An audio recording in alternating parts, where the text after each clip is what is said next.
It's the 18th of August 2007. It's a Saturday. Peak monsoon in Mumbai, so the city is soaked and shining. And in a flat in Lokhandwala in Andheri, a 16-year-old boy is sitting at a computer doing what every teenager in India is doing that year. He's on Orkut. If you're too young for Orkut, ask any Indian over 30 and watch their whole face change. It was their first internet home. You didn't have a wall, you had a scrapbook. Your friends didn't like your posts, they wrote you testimonials. And everything, every message, every photo, every conversation, sat out in the open, public. Because it was 2007 and none of us had any reason to care. And in this boy's scrapbook, tonight, like most nights for the past 3 weeks, is a girl. Her name is Angel. Angel is flirty, Angel is funny, Angel keeps saying they should meet. And the boy is interested, but he's being smart about it. Before anything else, he wants one thing: a photo. Send me a photo. And Angel keeps dodging, week after week. A teenage standoff, playing out one scrap at a time. Until tonight. Because tonight, she sends him a message. And I'm going to read it to you exactly as it was typed, spelling and everything, because the spelling is this era. Don't worry, I'm quite and good looking. You wanna meet me? Let's meet up na. What say? This is the story of the boy that said yes to a date that would turn out to be his last. This is the story of Adnan Patrawala.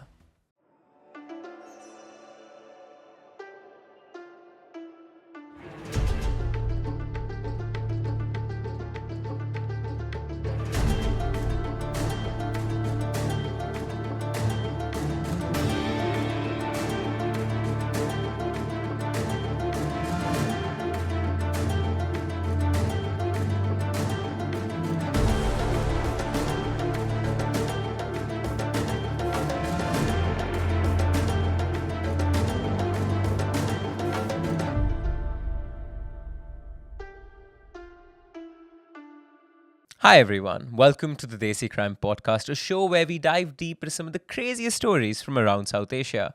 I'm your host Aryan. And I'm Aishwarya. And the case that I have for you today is one that jolted not just the elites of Mumbai, but its reverberations spread across the whole of India. Aryan, today we are getting to a case that I have grown up hearing my parents talk about. I literally last night called my mom and said I'm covering this case in the shoot today.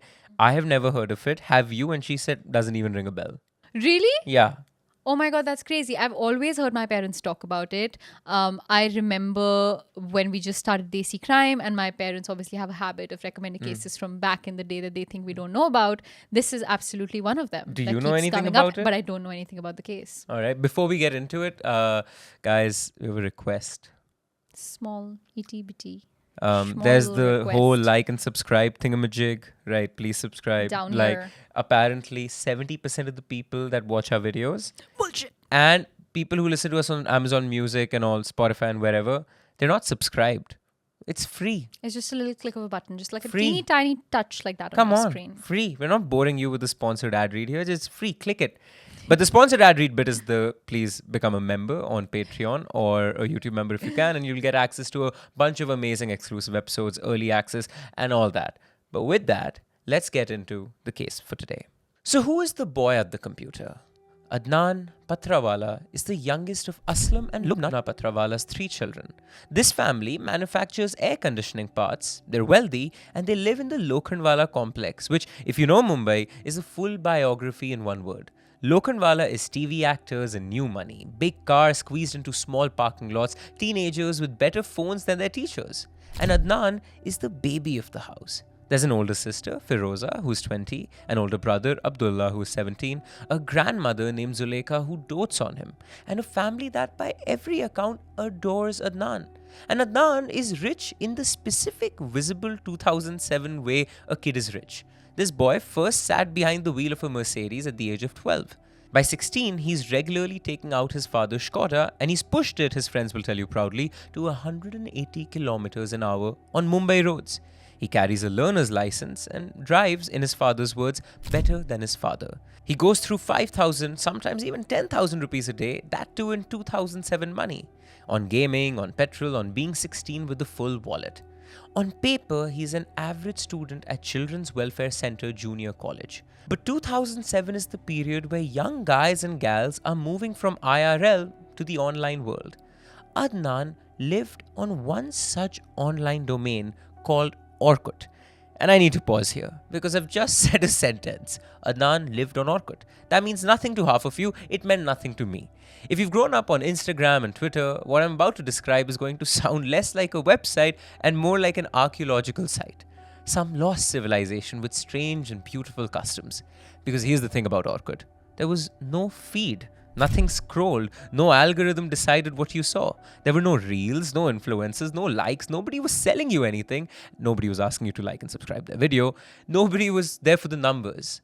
You see, Orkut wasn't a stream you floated down. Orkut was a place you went. Your profile was your house, and socializing meant visiting other people's houses. You opened their profile, you looked around, and you left a note in their scrapbook, a public guest book stapled to the front of their page. Not a DM, it was all public. Every flirtation, every inside joke, every happy birthday hour sat out in the open where anyone, your friends, your enemies, your crush, a complete stranger could read the entire history of your social life just by scrolling to your profile. Your friends wrote you what were called testimonials, little certificates of your greatness that you displayed on your page like trophies in a showcase. You joined communities with names like We Hate Exams and Fans of Shah Rukh Khan, and that's how strangers found you through the things you loved. And I swear I'm not making this up, the website let people rate you on exactly 3 qualities: trustworthy, cool, and sexy, measured in smileys, out of 3. An entire generation of millennial Indians walked around with the public sexiness score and thought absolutely nothing of it. And that's the last thing you need to understand about this lost world. Nothing was private and nobody gave a damn. Not because privacy had been taken from us, but because nobody had thought to want it yet. The Indian internet was maybe 40 million people, mostly young, mostly delighted, typing "Let's meet up na" at each other from cyber cafes. The reason I'm telling this to you right now is for you to understand that what happened to Adnan, that DM, was less suspect than it would have been had it been on Instagram or Twitter. You're somebody that found their way to social media at a young age. Was Orkut one of the... What? How young do you think I was when I got my No, first but social you, media account? you got IG way before I did. Because Aryan is abnormal. This is just a fun fact for those of you who don't know. If up until I think the 11th grade, No, you 12th, had to... 12th. Oh, the 12th grade. If you had to communicate with Aryan, you had to email him. And the No, really swanky email thing till he did 11th was... grade. The really swanky thing he thought he did was have Hangouts, which was the extension of Google Email, to basically chat with other Hangouts people was mine. who were on their email. God, I don't want to look at that Hangouts. And the only now. way to call him was a landline in his home. There was absolutely no phone. There was no social media account at all. So yeah, I got my social media profiles at a young age. That wasn't my. compared to That was my Aryan. question. My question was, do you know Orkut? No, I absolutely... I mean, I know of Orkut. I know Do you it know- exists. I didn't know the depths of how the site worked or any Cool. of that. I did know now defunct, not our generation's cup of Correct. tea. Also, funnily enough, if you go on Orkut.com now, because I wanted to see what the website's like, it's just one web page of, I think, the founder saying he's trying to launch a new website. Okay. Sick. And you can enter your email to be notified, but there is no Color me website. curious. There ain't no Orkut no more. Now, this is the internet Adnan Patrawala lived on. And his little profile there is a perfect self-portrait. It reads, quote, "I love mobiles, friends, my mother, fast driving. Humorous, good-looking, wanna become a pilot." So keep that profile in mind and keep that kid in mind too. Now, apart from Orkut, Adnan's second home is a real destination, a gaming arcade called Fun Zone inside Inorbit Mall in Malad. Pool tables, racing games, that specific 2000s arcade smell of carpet and coins and Pepsi. He's there constantly. And over those pool tables through 2007, Adnan has collected a new circle of friends. Older guys. There's an 18-year-old drummer, a couple of men in their mid-20s, a 17-year-old from a nearby college, and presiding over all of them, a 28-year-old, the younger one's called Sergi. Sergi was the boss of the table. Now to Adnan, this is the best version of being 16. Your own money, your father's Skoda, a girl named Angel in your scrapbook, and a gang of older friends who treat you like one of their own. But these different elements of a seemingly perfect life are actually a recipe for disaster, a disaster he's soon going to find out for himself. It's August 18th, 2007, a Saturday night, and Saturday night for Adnan meant hanging out with his boys. At around 11 pm, his phone buzzes. Come to an orbit, the gang is meeting. And Adnan is bound to comply with this invitation, except he has another reason to show up at an Orbit Mall because he's been chatting on Orkut with a girl named Angel. Their weeks of correspondence finally coalesced into her asking him out, and he said yes. He said yes to hanging out with her on that Saturday night. Where and when the details are murky, but sometime that night they were supposed to meet. So he takes the Skoda and with his driver's license drives all the way to Malad. The pool crowd is there. And for a while, it's a completely ordinary Saturday. Games, banter, and then someone floats an idea. There's a party out past the mall towards Kandivali. Let's drive. And Adnan, whose entire personality is friends and fast cars, does not need convincing. So around 1:30 in the morning, he calls home. His mother Lubna picks up. He tells her, "Mom, I'm with my friends and we're going to be out driving. I'll be home in the morning." And Lubna says, "That's fine." Now, to me and you, this is abnormal because our moms would never say yes to hanging out past 11 p.m. when you're 16. But for him, this is normal because this is what her son does on Saturday nights. And after all, he's with his friends. And so the Skoda rolls out of Malad into the wet August night. Aryan, so at this point, they've hung out, they've played their games at an orbit, Yeah. they're heading to this party somewhere away from the mall. Cannot imagine a 16-year-old life Yeah. like this. Absolutely not. Very, very different. But also at this point, he still hasn't met Angel anywhere. Right? Angel hasn't materialized, no. There was some speculation that Angel might show up at the mall, but she hasn't. And it is later we'll realize Angel was the reason that got him out that night. Sure. For many nights, he had been saying no to plans with his friends. But with Angel and meeting her being a possibility, he said yes. Was she supposed to be at the party? Was she supposed to be at In Orbit? The details on that aren't clear. Okay. But that seems to be the reason why he said, yes, let me venture out tonight with Of the course, boys. to a young boy who does have his friends every weekend to hang out with, like, that's not the most exciting Yeah. thing on a night where Angel has said yes, of course. But somewhere on that road, on a quiet stretch, Adnan goes missing and his angel never shows up. But before we get into Adnan's disappearance, before we get into what happened in that car that led to his disappearance, we have to rewind about a month and tell the same story from the other side of the pool table. Meet Sujit Nair. He is the Sergi, the gang leader, the 28-year-old who used to work in a call center. And you see, Sujit is not the same as Adnan, not from a privileged background. In fact, Sujit is drowning. He's buried in credit card debt. He already has 2 petty theft cases against his name. And he has a dream that everyone around him knows about. Dubai.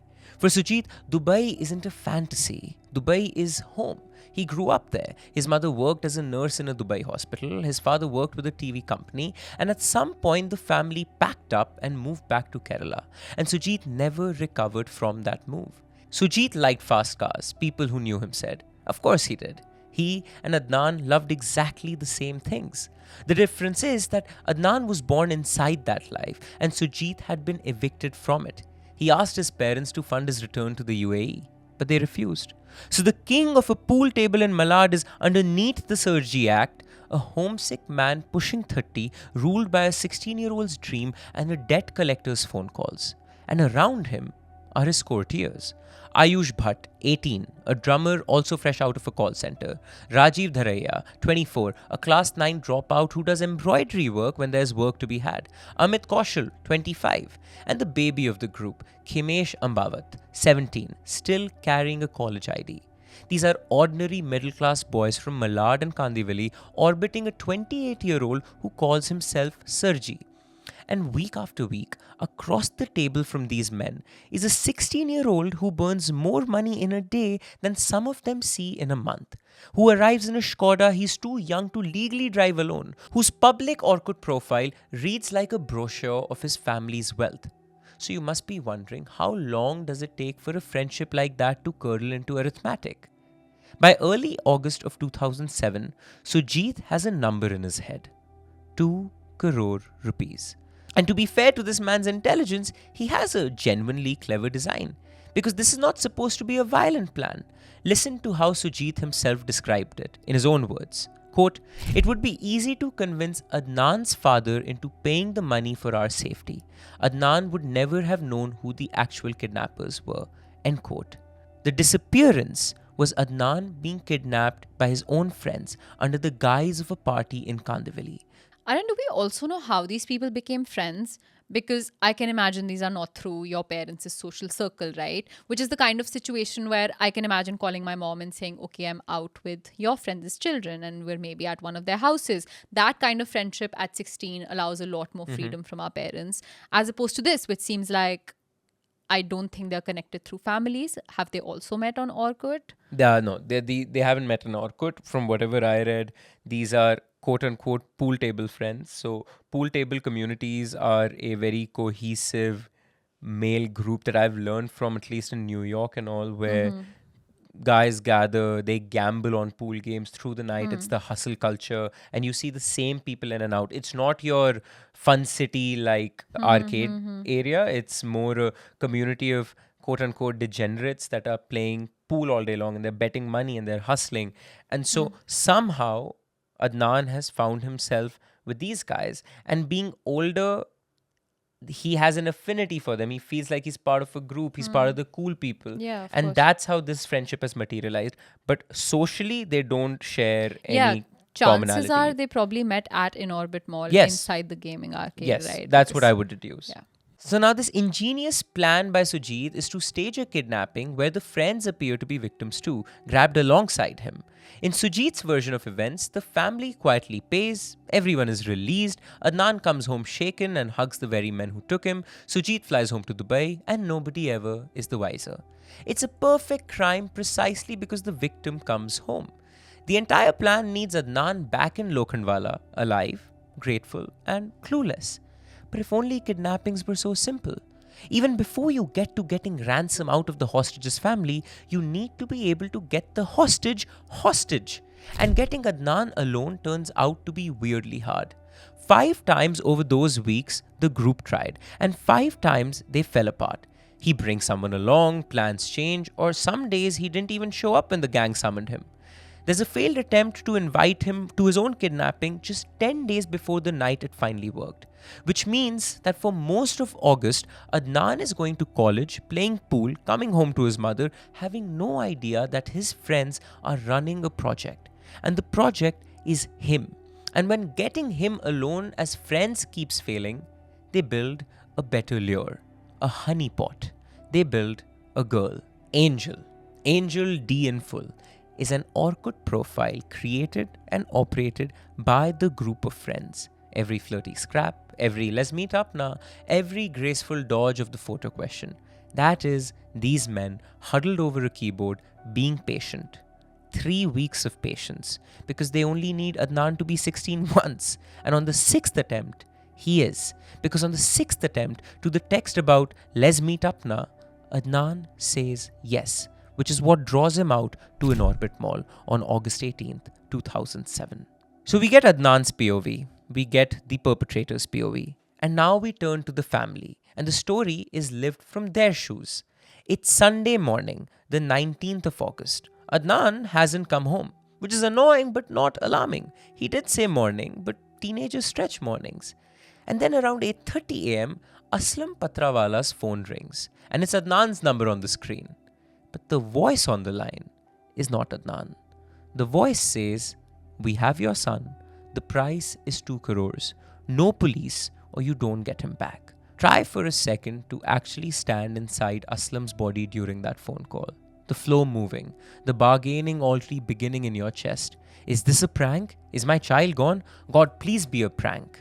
And underneath the terror, a horrible arithmetic starting up because 2 crore is real money even for a wealthy man. But it is findable money. And what is findable money against your son? Sure, I've seen so many kidnapping movies, and this question always is one that I think of when I see these. The first ransom call is, what is the best strategic move?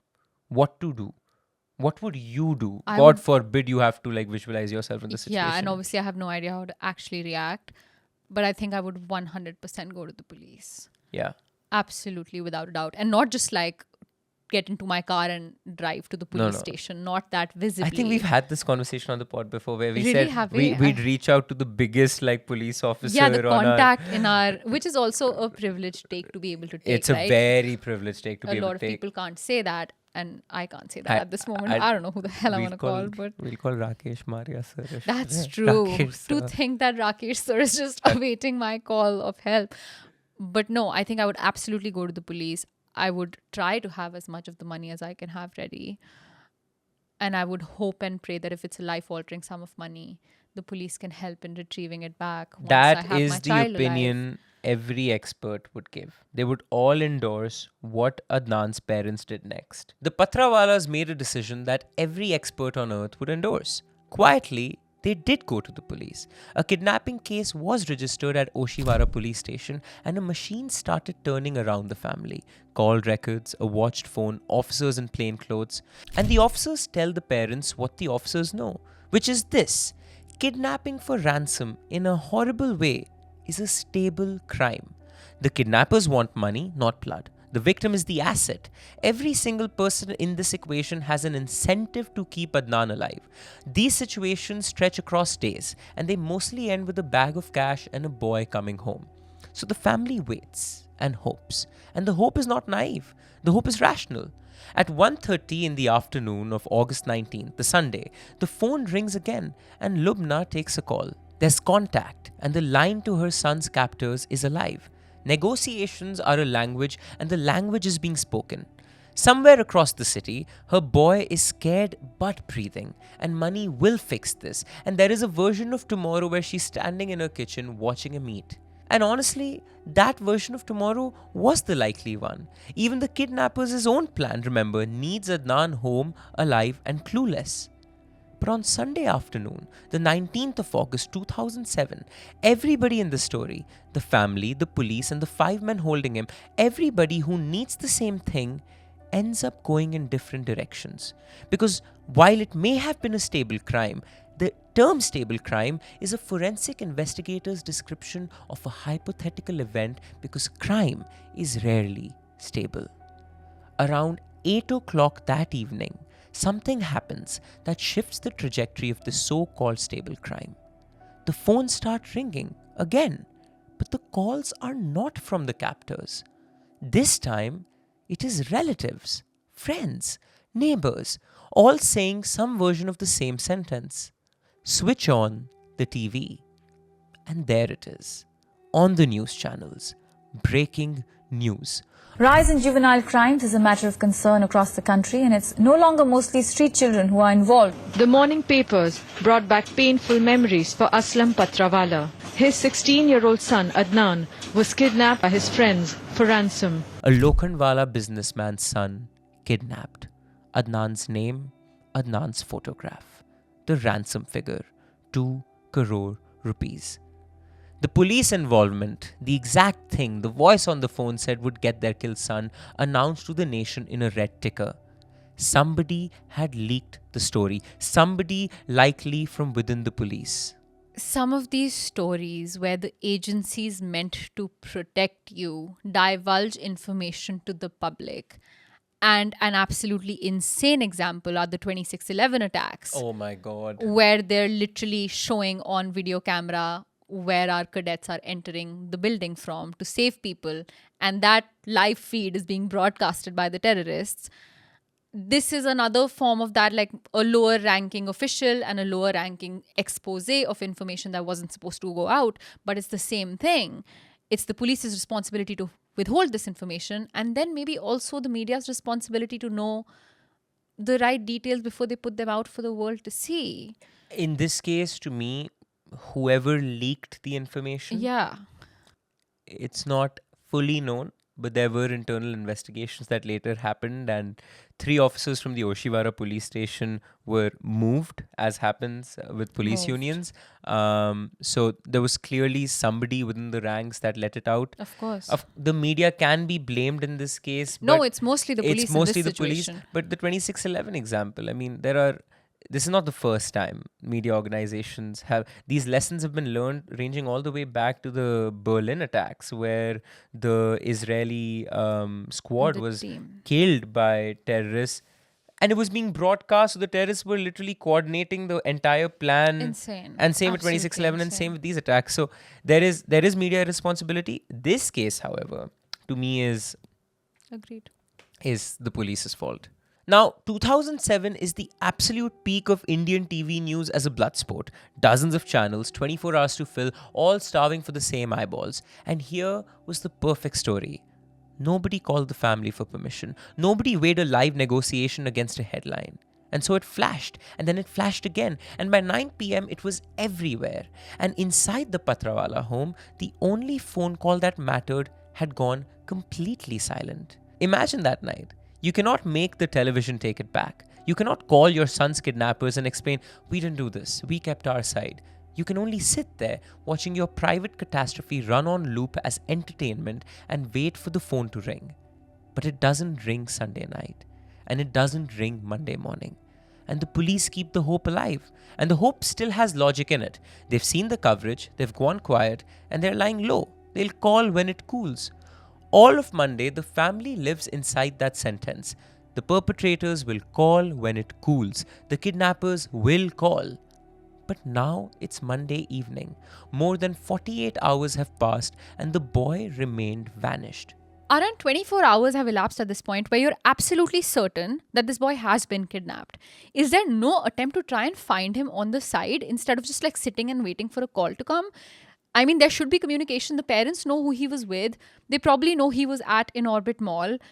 There is so much. All of this is just out in the open. They can just start going and digging. Again, the record of the police investigation and detection isn't complete. I'm sure there is some kind of investigation that is happening with, plainclothes officers in the mall and all. But a widespread investigation, you Yeah. can't have that because keep in mind, up until Sunday night, right? So he was kidnapped Sunday early morning in the wee hours of the morning. Until Sunday night, to the police and to the parents, this is a private thing that's happening, right? Yeah. So the more officers you tell to look for Adnan, the higher the odds of the news leaking. And the news did leak 9 p.m. that night. And the next day, in the afternoon and evening, they did begin the investigation to look for him. So I'm sure there were, some kinds of attempts, but for a But still a full-fledged balance. search and rescue, Yeah. you can't do it without either the information not leaking or it not being obvious that somebody has gone missing. Right. So like Aishwarya said, a search party left to search his usual tracks on Monday to see if they can find any clues about where Adnan might be. At around 7:15 on 20th of August, one of the search parties working the Navi Mumbai side reaches Palm Beach Road and someone spots it, a Skoda parked near Seawood Station. Aslam's Skoda. There's hope in the form of an expensive car that might tell something about where Adnan might be. The search now widens within that radius. And not soon after, the search party converges onto the nearby mangroves, all in the hope of finding clues.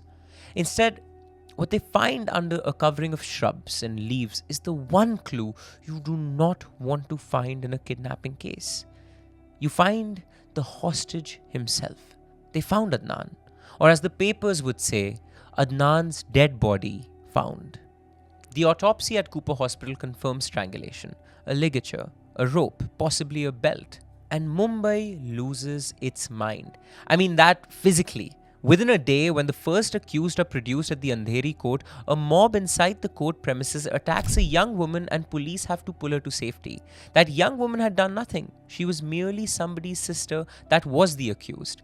That was the temperature of this city. Because this case had broken something in Mumbai's head. Kidnapping, the city understands. Underworld, ransom calls, bhai log, that's an old film. But this, as the details start spilling out, each one is worse than the last. The kidnappers are the friends. The lure is a website. The victim's own scrapbook is the map of his own murder. Every parent in India turns and looks at the family computer like it's a loaded gun. And the press coins the phrase that will stick out to this case forever: the Orkut murder. And credit where credit's due. The police detection in those first days is superb. They pull the records on the ransom call, which, remember, came from Adnan's own phone. They crack open his Orkut account and the scrapbooks hand them everything. The pool gang, the meetings, and the one profile the boy had been talking to right up until Saturday night. Senior Inspector Kiran Sonone announces it to the press with a straight face. Quote, "We are looking for this person, Angel D, who apparently chatted with Adnan on Orkut." End quote. Which means that in August 2007, the Mumbai police publicly launched a manhunt for a woman who did not exist. You know it, I know it, they were about to find out. But within a day they did, because they have Sujit Nair and they get him through Adnan's mobile phone, the same phone that made the ransom call. The mastermind, the Sergi, the man with the Dubai plan, caught clinging to a dead child's Nokia. Ayush Bhatt is picked up at a home in Kandivali. Khimesh was also picked up, but being a minor, he was sent to a juvenile home. And it was actually his sister that the mob went after at the Andheri court. Rajiv is pulled out of a hideout on the 22nd. And Amit Kaushal, the man police says bought the sleeping tablets in Oshiwara that put Adnan out, holds out the longest. He goes to ground, tries for anticipatory bail in early September, but is refused and is arrested on the 3rd. 5 for 5 in just over 2 weeks. And all of them talk. It's from their confessions, cross-checked against phone records and recoveries, that the police reconstruct what actually happened on Sunday night. So let me take you back there one last time, to the hours when the whole country thought this was still a kidnapping, and tell you what the investigators pieced together. Sunday, 8 p.m. Somewhere in Navi Mumbai, 5 young men are sitting with a drugged 16-year-old when a phone rings. A friend of Sujit tells him to switch on the TV. They're showing it. Put yourself in that room. You're Ayush, the 18-year-old drummer, or you're Khimesh, 17, with the college ID in your pocket. Yesterday, this was Sergi's plan, and Sergi's plan sounded so clean. The family quietly pays for everyone's safety. Adnan goes home never knowing his friends did it. You go back to your drum kit, and Sujit flies home to Dubai. Everybody ends up with 2 crores, and nobody gets hurt. And now, your crime is rolling across every news ticker in the country. A police officer, ACP Tyagi, would sum it up in a single line. The plan went haywire when the news of Adnan's kidnapping flashed on Indian TV channels. Because the broadcast has just deleted the clean version. The police are not coming eventually, they're coming now. And the only witness who can put every one of your faces at the scene is asleep in the backseat of his own Skoda. At around 9:30 that night on Sunday, in the moving car near Nerul, they decide together.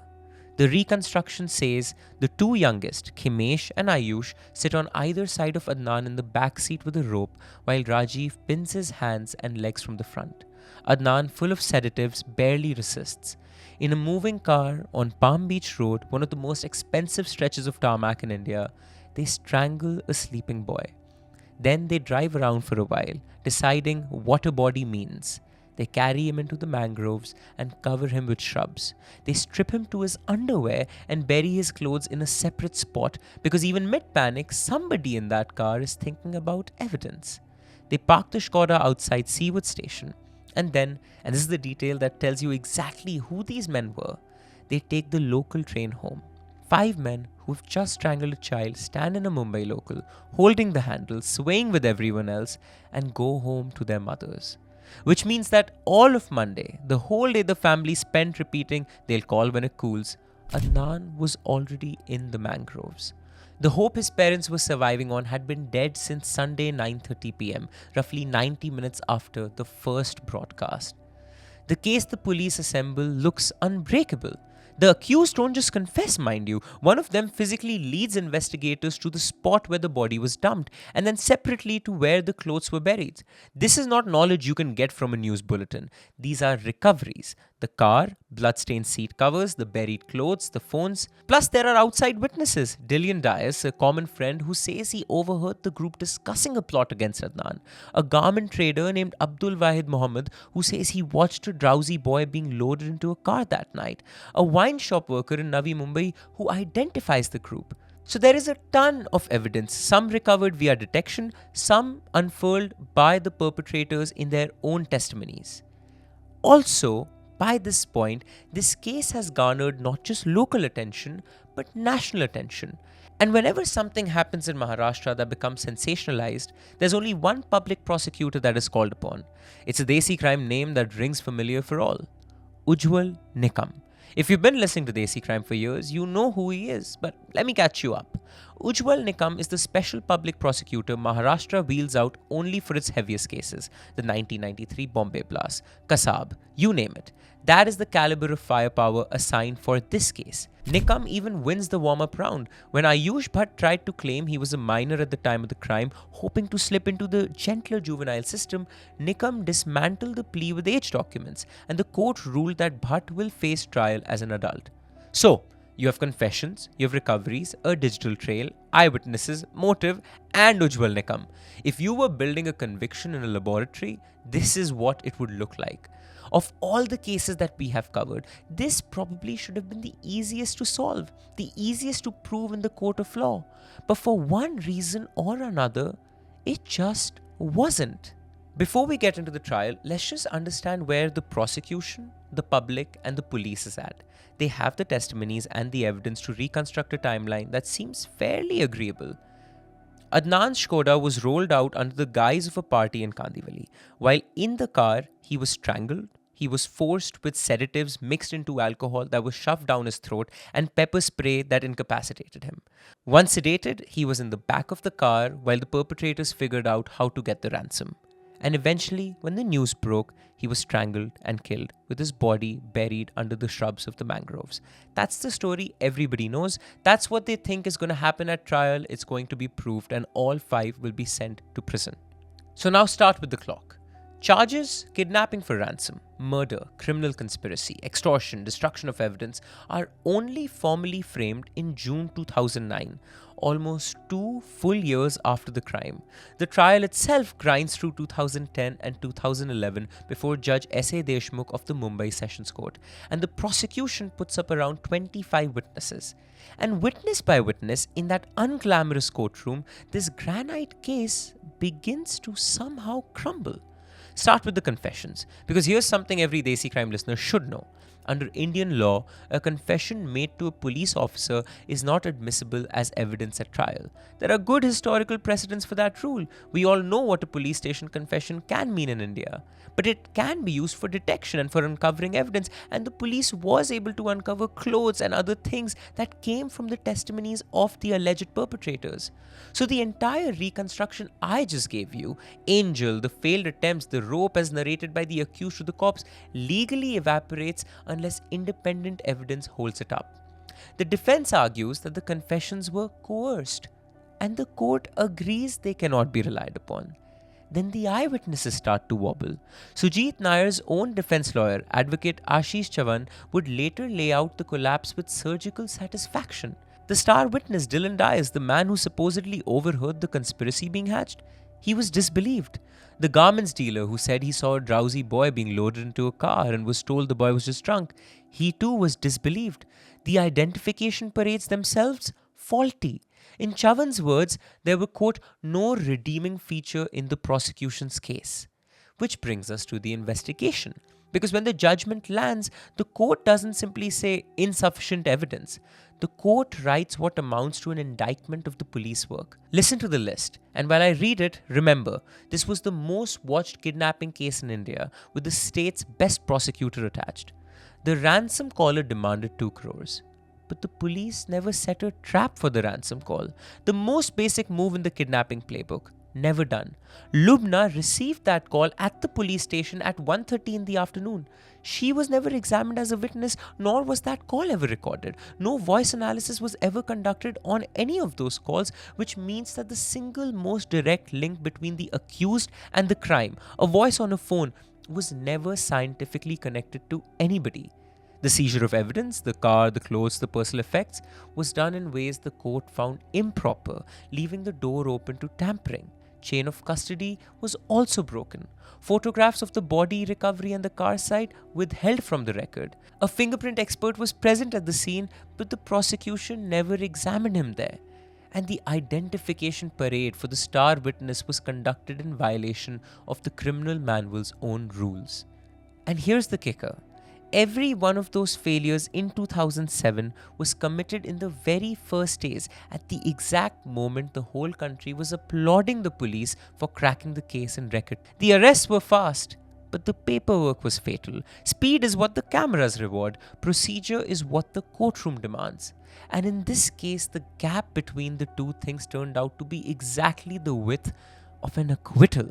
Because on the morning of 30th of January 2012, before the verdict is even pronounced, Midday carried an interview with Aslam Patrawala. He tells them a life sentence will not be enough. His exact words, quote, "If I could have them all hung to death twice over, I would do that." That is the confidence this man walked into Judgment Day with. Hours later, he's on the road to Pune when his phone rings with the news. All 4 adult accused acquitted.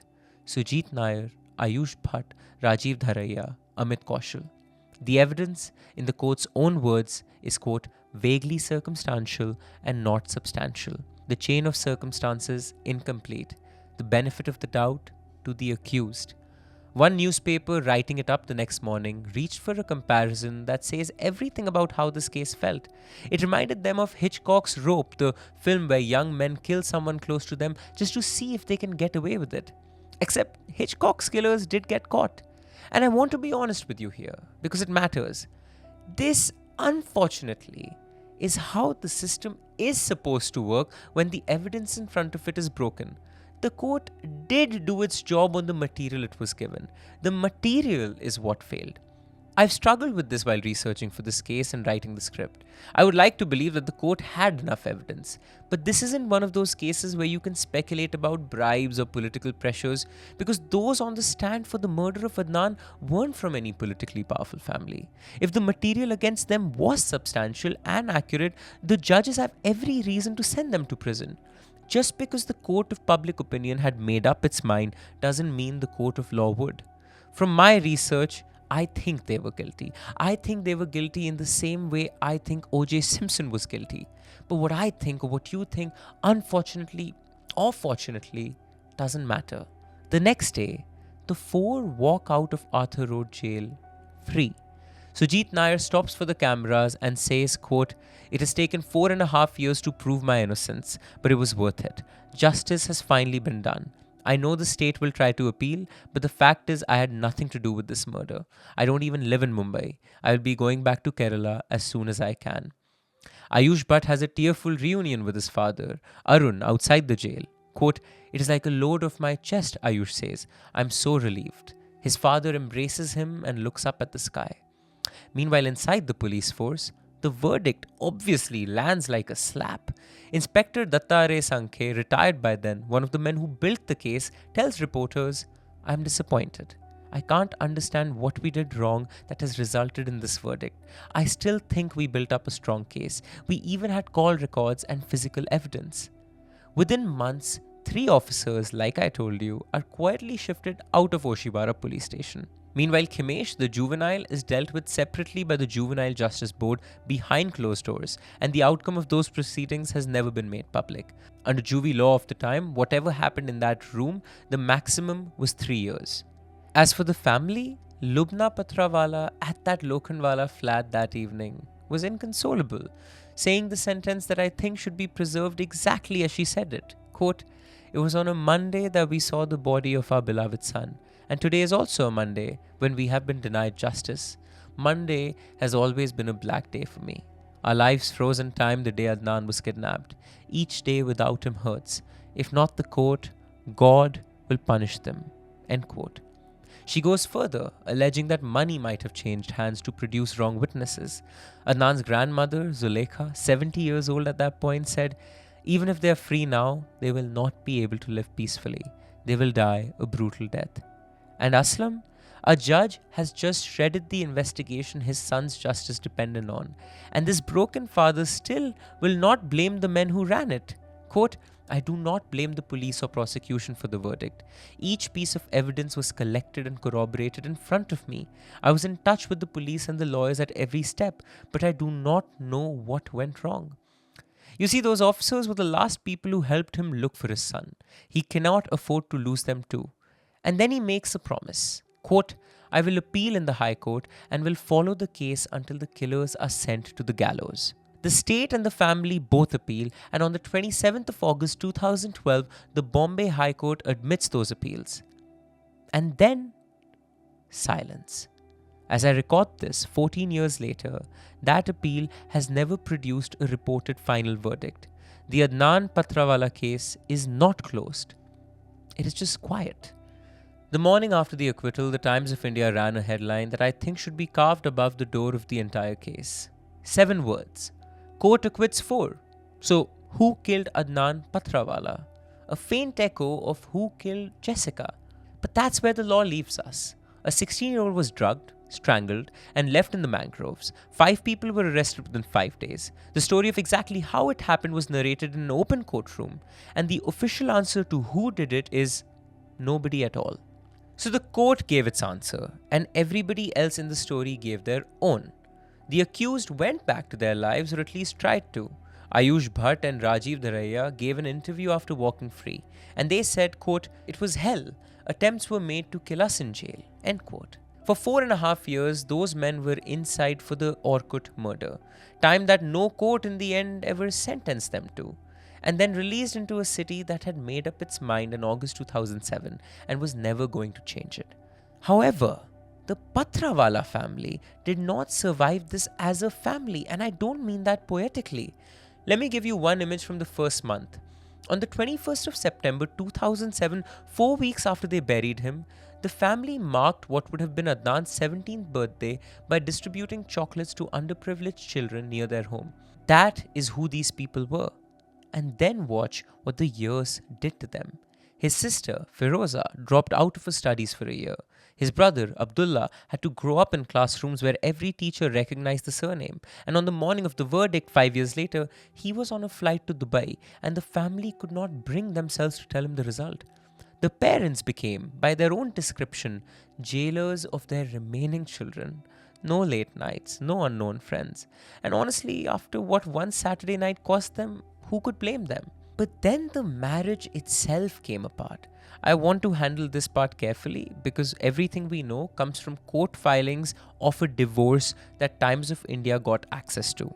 On the 17th of January 2012, 13 days before a sessions court would acquit the men accused of killing her son, Lubna Patrawala walked into family court and filed to divorce Aslam after 25 years of marriage.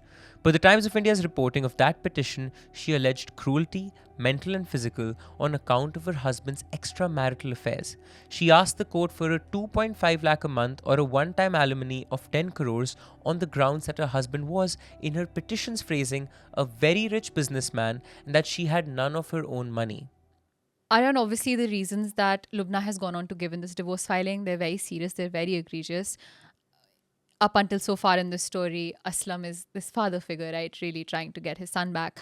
But regardless of these claims, I think what we see time and time again, having worked on crime for so many years, is that families where a child is lost, whether or not there is abuse, whether or not there is manipulation, whether or not there are extramarital affairs, there's just a gap between how two people grieve and how much one wants to fight for justice versus the other. What point makes one person go, all right, it's time to move on and maybe have another child, or maybe take care of the ones we do have at home, and the other one thinks, no, we still need to fight for the one that died. And there's just this gap that unfortunately in so many cases over and over I've seen leads to divorce between couples who've lost a child. I think there are films that capture this very well. There are many films like that where the death of a child, not even a murder, can fracture a couple because the styles of grieving are so different, like you said. One thing to note in divorce petitions, my mom's a lawyer. I've heard so much banter about how family courts work. They shouldn't be taken at face value, because in a family court for a divorce, both sides Bring their ammo ready. And bring up a very hyped up version of the events to convince that I'm the aggrieved party. So I think that's true of divorces across the world. It's a very common thing. So in this case, because TOI got access to the petition, you see a certain side of both Lubna and Aslam. But if I were to break down what the petition says without going into it too much, because it's so easy to scandalize this, and Yeah. I don't really want to, because these parents have gone through enough. Yeah. The reports say stuff like Lubna claiming she's just an eighth pass, and so she needs the money, which is why 10 crores alimony. These are very private details of people. So, you know, Yeah, that saying shouldn't. I need 10 crores may sound like, oh my God, what a spoil. No, I mean, this is how divorce takes place in family court. She alleges that Aslam was sleeping with her sister. That is one of the allegations made in the divorce petition. Aslam, on the other hand, says that he used the Islamic law of talaq to divorce her in 2010 already. So, according to him, they're already divorced. So, this is the dynamic in which it Understood. goes. But I think, to your point, this is just a metastasized Yeah, version of so of the much gaps grief. that have of grief. And there's no right and wrong here. And it's not even worth diving into, because these are two people that are. And even if there is a right and wrong, I think it's okay to admit we don't know it. We don't know on the other side reading a TOI report. Yeah, we don't know. probably We don't know it. In the week after the murder, the very website Orkut that had been used to hunt Adnan turned around and tried to avenge him. His cousin Fahim Patrawala, 18 years old, started a campaign for justice on the very platform that had lured his cousin out. Adnan's scrapbook filled with more than 10,000 scraps of condolence. A community called Who Killed Adnan Patrawala launched what the papers described as a virtual community, with members claiming they had tracked down Angel's identity and location. They hadn't, of course. Angel did not exist, but a real woman who happened to run a profile named Angel got buried under curses and had to post a message pleading her innocence. Sound familiar? It's the mob at the Andheri court, except online, 15 years before we even have a word for it. And one community poll from that week has not left me. Asked what punishment the killers deserved, the users voted for dogs, for electric shocks, for barbed wire. The option jail term got 5% votes. Bollywood, of course, showed up as well. In 2011, a year before the verdict, the film Shaitan released. Rich Mumbai kids, a fake kidnapping that curdles into a real death, panic, cover-up. Officially, it wasn't the Adnan story. Unofficially, nobody in Mumbai watching it had a single doubt about the source material. And then there is the last defendant in the story, the one that never stood trial, the television. The Patrawalas named it within days of the murder, in their rawest grief, and their words deserve to be heard in the full. According to Aslam, quote, it was the question of life and death of a boy. They apparently killed him after the news was flashed on television channels. The person responsible for leaking the news should be removed from service. It was because of the competition of the news channels that we suspect the incident occurred. Taking heed of Adnan's dad's claims and complaints against television and the leak, Maharashtra's Deputy CM R.R. Patil, who held the home portfolio, ordered his own department to identify the officer who had tipped off a TV news channel about the abduction. Note the phrasing, a channel, singular. The state's own framing was one officer, one channel, one leak. No channel was ever publicly named. No officer was ever publicly punished. The only institutional consequence anyone can find sits in a small Mumbai Mirror story from 3 weeks later, headlined, Cops, Watch Your Calls. Mumbai police quietly tightening rules on officers' phone contact with journalists to avoid, quote, information leaks such as the one about the abduction. Adnan Patrawala's Orkut profile said he loved mobiles, friends, his mother, and fast driving. And every single thing on that list was used to kill him. The friends built the trap, the driving was the bait, his own phone made the ransom call, and his mother took it. And when I think about the case now, on an internet 1,000 times bigger than the one that caught him, I don't think about Angel or Sergi or even the verdict. I think about a boy at 1:30 in the morning telling his mom he's with his friends. Because the most dangerous sentence in this entire story is also the only one that is completely true. He was indeed with his friends, but they weren't his. If you like what we do here at Desi Studios and absolutely love what we're wearing today, this is merch you can go buy all for yourself. You can buy this Desi Crime merch in our YouTube store on the link down below at Kadak Merch. Keep the engines at Desi Studios rolling so we can pay our videographer right behind the camera to make these amazing episodes just for you.